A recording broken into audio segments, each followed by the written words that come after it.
सीख मिला है कि समानता का अधिकार बेटा बेटी में कोई फर्क नहीं रखना चाहिए। और दहेज प्रथा का बात हुआ है तो मैं कहूँगा कि न दहेज लेना चाहिए और न किसी को देना चाहिए।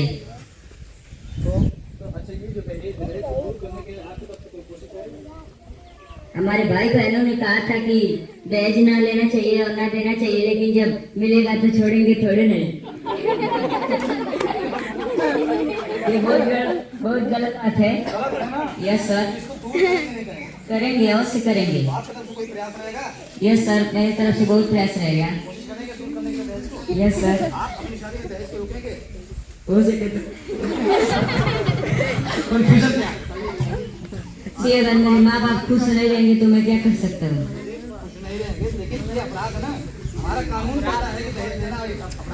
यस सर, यस सर, कानून तो कानून होता है।